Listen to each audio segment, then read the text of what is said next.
Welcome to This Explainer. Today, we're diving into a really heavy but absolutely crucial topic, the tragic ammonia gas leak that unfolded in Tamilnadu. We're going to unpack exactly what happened on the ground, the heartbreaking human toll, and the massive systemic response that's happening right now. It's a tough subject, for sure, but understanding the sequence of events here is vital if we want to ensure industrial safety going forward. Let's get right into it. Okay, 300 parts per million. That's the concentration level of ammonia recorded at the site. To put that into perspective, this isn't just a strong, bad smell. At 300 ppm, ammonia becomes a devastating, immediate threat to life and health. It instantly creates a severe public health emergency. And tragically, that is exactly what the workers at this facility were suddenly forced to deal with.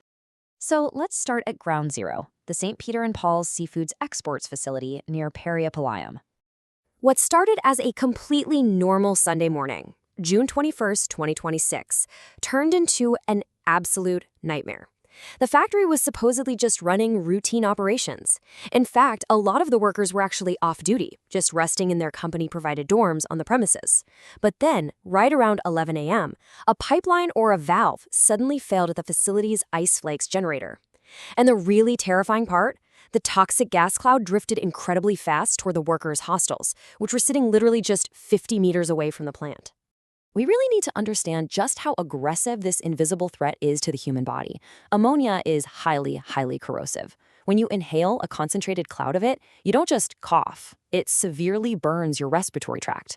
So for those workers just resting in their rooms, getting hit with 300 parts per million of ammonia meant an instant, terrifying onset of breathlessness and acute distress. They had almost zero time to react or escape.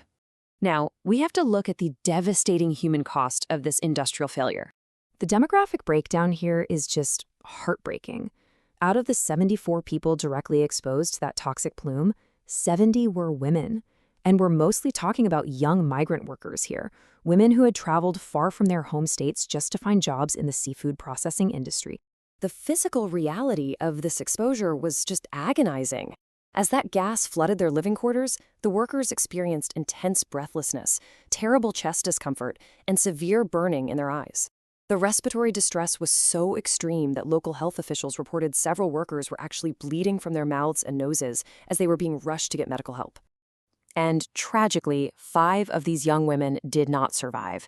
They had traveled all the way from states like Odisha, Jharkhand, and Assam to make a living. 2 fatalities, including 19-year-old Jumani Juang and 20-year-old Malathi, were reported on the very first night. By the next morning, 3 more had passed away. It really hits home, doesn't it? It's a stark reminder of just how vulnerable migrant labor forces can be in these high-risk industrial environments. Looking at the hospitalization numbers really shows the sheer scale of the medical crisis. 67 people were hospitalized across Chennai, and 31 of those patients required critical ventilator support. Rajiv Gandhi Government General Hospital took in 10 patients. Literally all of them needed ventilators. Wells Medical College took the bulk of the cases, 29 people, with 8 on life support. The state essentially had to deploy round-the-clock medical triage teams, matching every critical patient with an emergency and critical care expert just to handle the surge. Following the leak, a massive, multi-layered emergency response kicked into gear. This quickly became a highly coordinated effort to contain the disaster. The National Disaster Response Force, the NDRF, teamed up with the State Disaster Response Force and local fire services, and they rushed the site. Their immediate goals? Evacuate anyone trapped and secure those ammonia drums to stop the bleeding, so to speak. They managed to successfully relocate about 130 unaffected workers to a nearby marriage hall, keeping them safe and fed while the medical teams focused on triaging the critically injured. The state government did step in right away to try and shoulder the financial and logistical burdens. Chief Minister C. Joseph Vijay announced an ex gratia payment of 2 lakh rupees to the families of each deceased worker. On top of covering all the medical treatments, the government also committed to funding the transport of the victims' remains back to their home states for dignified final rites. And they're expediting their ESI and Provident Fund benefits.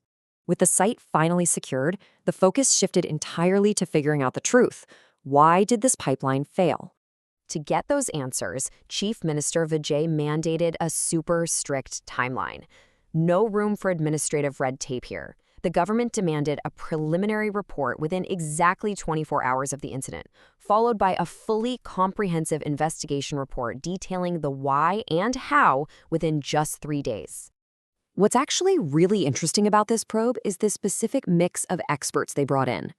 The chief minister didn't just hand this over to the police. He formed a specialized 3-member joint committee.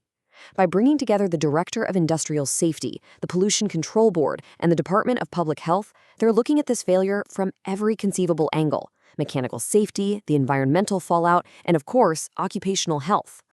Beyond the safety probe, immediate legal consequences have already been set into motion.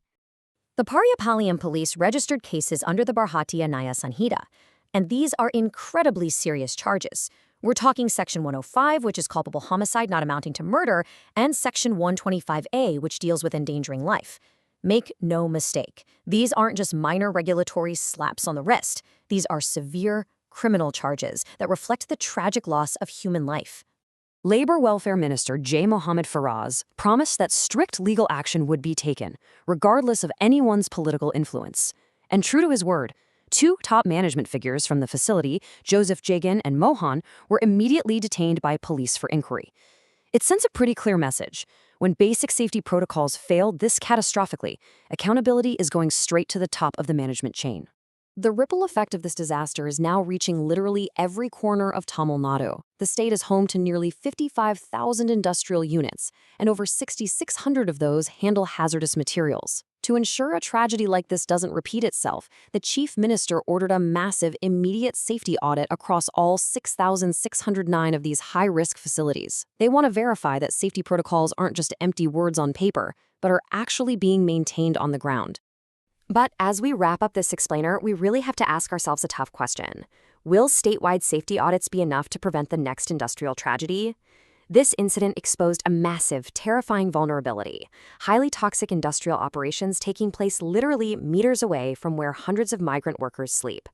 While the swift government response and sweeping safety reviews are absolutely vital, we have to wonder, will these checks fundamentally change the safety culture of hazardous industries, or are deeper structural reforms needed to protect our most vulnerable workers?